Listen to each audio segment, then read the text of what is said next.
Shivani tutorial वेख रहे सारे लोगों नू जी आया नू। अज मैं तुहानू एक बहुत ही सोहना ते आसान जूड़ा बनाना सिखा रही हाँ। सब तो पहले अगे दे वालां नू तुसी अलग कर लो।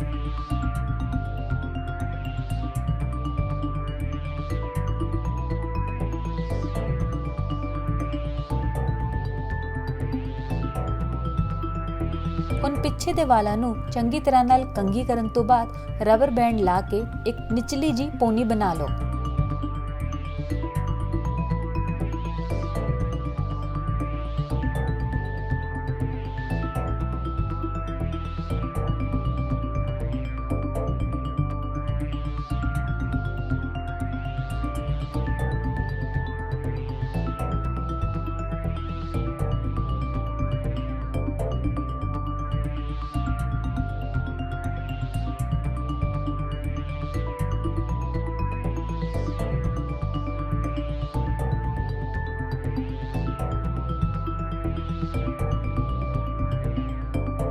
हुण पोनी टेल दे वालां दी गुत्त कर लो।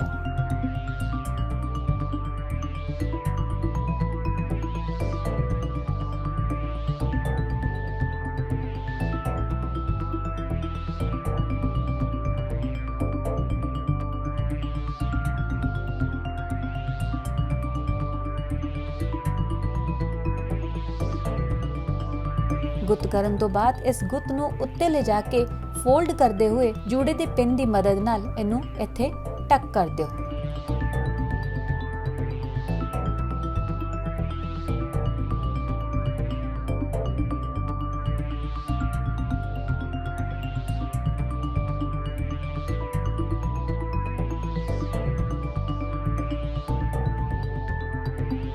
इस तरीके नाल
सब तो पहले एक पासे दे वाल लैके उन्हां नू चंगी तरह नाल कंघी करो ते अंदर दी तरफ मोड़दे हुए हेयर पिन लगा दिओ।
हुण निचले बचे हुए खुले वाला नू कंघी करके गोल घुमाते हुए अंदर की तरफ लै जाओ ते पिन की मदद नाल इत्थे लगा दिओ।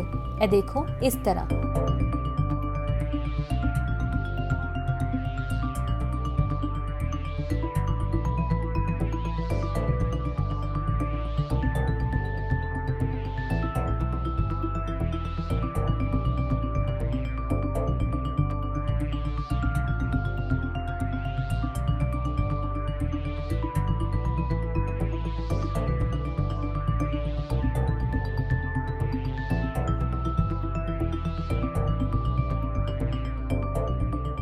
ਹੁਣ ਦੂਜੇ ਪਾਸੇ ਦੇ ਵਾਲਾਂ ਤੇ ਵੀ ਇਸੇ ਤਰੀਕੇ ਨਾਲ ਕੰਘੀ ਕਰਨ ਤੋਂ ਬਾਅਦ ਗੋਲ-ਗੋਲ ਘੁਮਾਉਂਦੇ ਹੋਏ ਸੂਈ ਲਗਾ ਦਿਓ ਤੇ ਨੀਚੇ ਦੇ ਬਚੇ ਹੋਏ ਵਾਲਾਂ ਨੂੰ ਚੰਗੀ ਤਰ੍ਹਾਂ ਨਾਲ ਕੰਘੀ ਕਰਕੇ ਫੈਲਾ ਕੇ ਅੰਦਰ ਦੀ ਤਰਫ ਘੁਮਾ ਕੇ ਪਿੰਨ ਲਗਾ ਦਿਓ।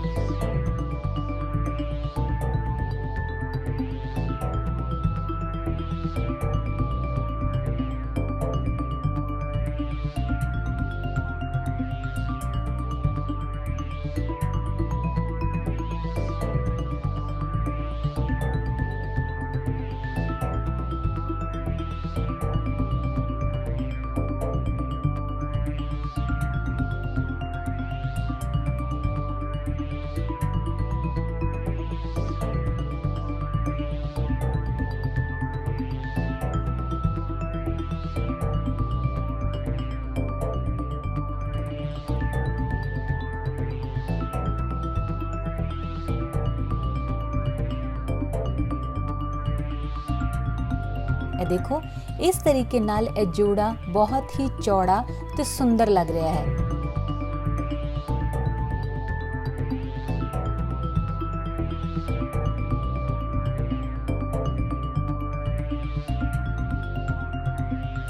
ਇਹਨੂੰ ਹੋਰ ਸੋਹਣਾ ਬਣਾਉਣ ਲਈ ਮੈਂ ਇੱਥੇ ਮੋਤੀਆਂ ਵਾਲੀ ਹੇਅਰ ਕਲਿੱਪ ਲਗਾ ਰਹੀ ਹਾਂ।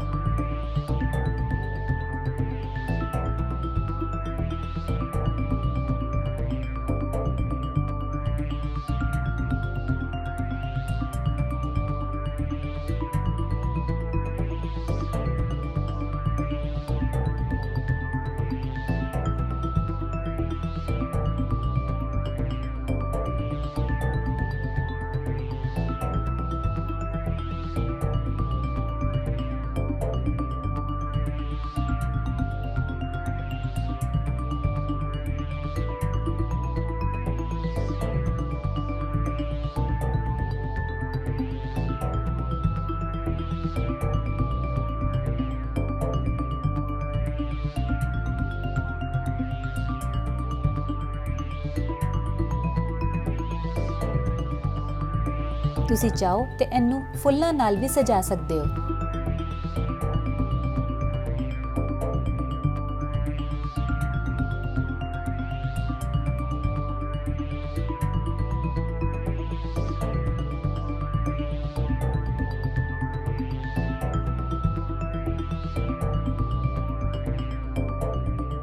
ਵੀਡੀਓ ਦੇਖਣ ਲਈ ਧੰਨਵਾਦ। ਇਸ ਵੀਡੀਓ ਨੂੰ ਲਾਈਕ ਕਰੋ, शेयर करो तो साडे चैनल नू सबसक्राइब करना बिल्कुल ना भूलना।